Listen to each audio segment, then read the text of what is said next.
That's why they throw it in the air. The chaff and the grain go in the air.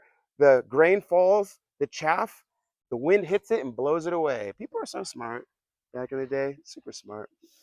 And that's what it is. They're always offended.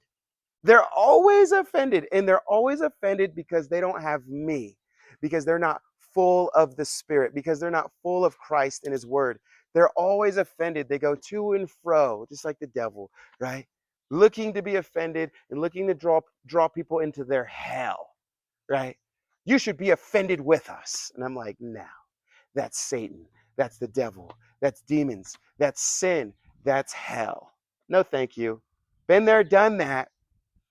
And finally, I just realized that it doesn't even matter.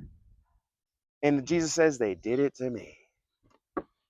And then you're able to just live your life. You're able to just focus on your blessings. You're able to just focus on your family. You're able to just focus on your ministry or whatever. And then you're just like, wow, I'm blessed. I'm blessed. Everything else is distraction, right? I've lived in poverty. I've lived amongst poverty people. I've lived with ghetto people and trailer trash people. I've lived amongst wealthy people. And it doesn't matter how rich or how much money you have. These people are miserable without Christ. I've been around church people. I've been around all kinds of, they're miserable. They're miserable because they don't have Jesus.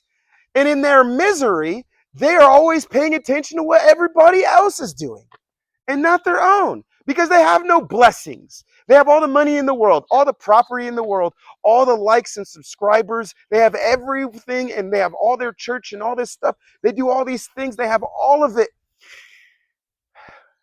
And they're always comparing themselves to everybody else because they have no life. They have no life. That's a saying we hear. You have no life. Get a life, right? And that's a true saying, though. Get a life. What are you paying attention to what I'm doing in my marriage? What are you paying attention to doing in my kids? What are you paying attention to me for? Get a life. As one pastor would put it, grow up. Get your own life. What? Your wealth isn't satisfying you enough?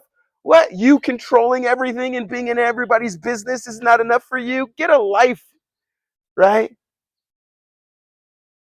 Spiritual vampire, get a life, you parasite. I don't care how rich you are. You're a parasite.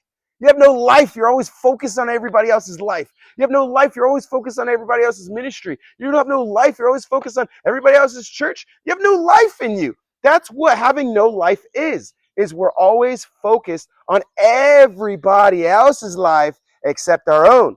Because when you're living in Christ, you're only focused on your own. And you're grateful and you're happy